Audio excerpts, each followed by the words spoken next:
Dumako na tayo sa hakbang ika-4. Tunog at patinig, titik O. Malaking titik O, maliit na titik O, na may tunog na O. O. Malaki, O. O. Maliit na O. O. O. Basahin natin. O. Oto. O. Okra. O. Oso. Oto.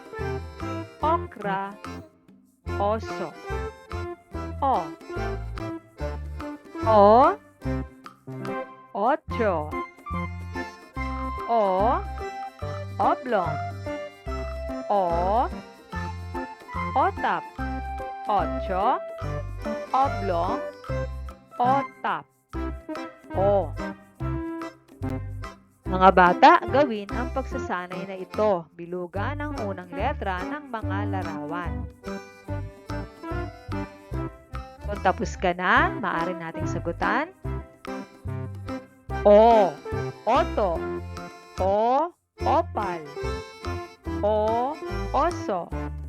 O. Ocho. O. Oblong. O. Okra. Tama ba ang inyong mga binilugan? Mahusay!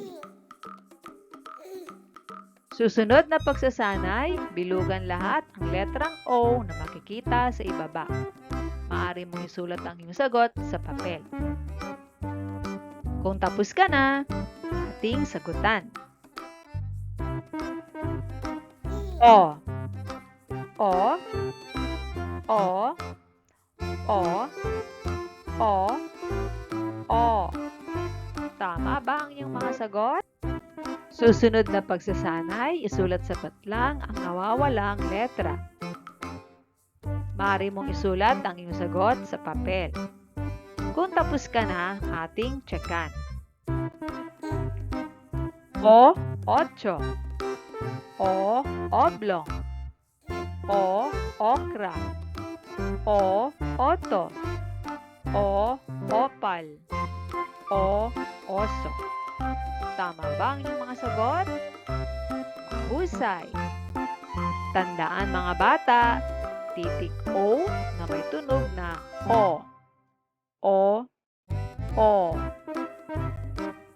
Good job mga bata!